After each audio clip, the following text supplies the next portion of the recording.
Ya sabes que es un disco duro, conoces su historia y ya has escogido el perfecto para ti. Ha llegado el momento en que lo conozcas más a fondo. En este episodio de hoy hablaremos sobre las piezas y sus funciones del disco duro. Primero vamos por partes.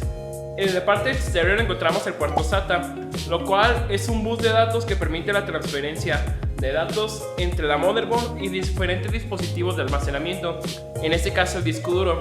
En dispositivos más antiguos encontramos el puerto IDE, pero estos ya se están quedando obsoletos.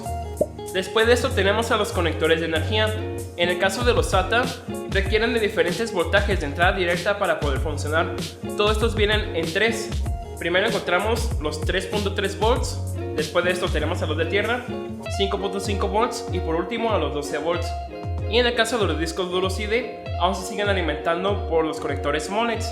Primero tenemos a un conector de energía de 12 volts, 2 a tierra y después de esto uno a 5 volts.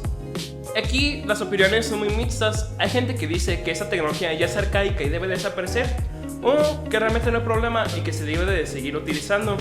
Incluso hoy en día se utilizan comúnmente para los ventiladores y a nadie le ha causado un problema.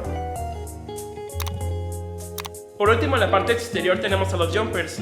En los discos duros IDE era para ver a qué disco duro debía acceder primero el sistema. Por una serie de combinaciones en los jumpers solo debía haber un maestro y todos los siguientes iban a ser esclavos o tenían otras funcionalidades además de esta. En los discos duros SATA ya no era necesario porque el factor de arranque lo determina o la motherboard o se podía determinar en la BIOS. Aquí estos siguen empleando los jumpers, pero tienen funcionalidades diferentes según el fabricante. Como Western Digital y Samsung, podemos acceder con una terminal para poder enviarle comandos. Ahora en la parte interna encontramos el actuador. El actuador es un pequeño motor que mueve la estructura que contiene los cabezales lectores alrededor del disco. Este se mueve por medio de electromagnetismo contra otros magnetos.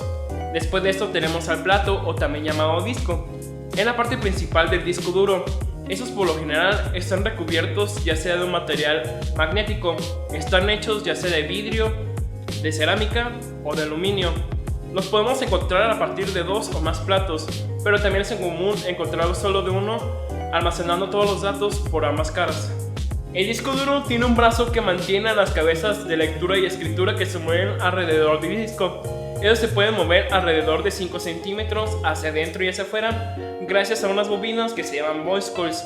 Esas pueden ser muy rápidas y muy precisas según lo necesite el disco duro, llegándose a mover cientos de veces si este lo requiere.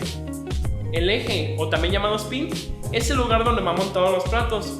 Es un eje autorrotante gracias a un generador de trenes de pulso. Después de esto tenemos a los cabezales. Estos son los que se encargan de leer y escribir la información. Están hechos de un material cerámico sensible. Y también en la parte del chasis donde van montados los cabezales se encuentra un amplificador gracias a la baja intensidad del campo electromagnético. La tarjeta controladora se utiliza para poder comunicar la computadora con el disco y así viceversa. Ella se encarga de que la información codificada y las instrucciones lleguen al disco para poder así funcionar las partes eléctricas y magnéticas con las que se guarda la información en el disco. Después de esto tenemos a la pista. La pista simplemente es el camino con el que recorre el cabezal. Y por último tenemos a la carcasa de aluminio.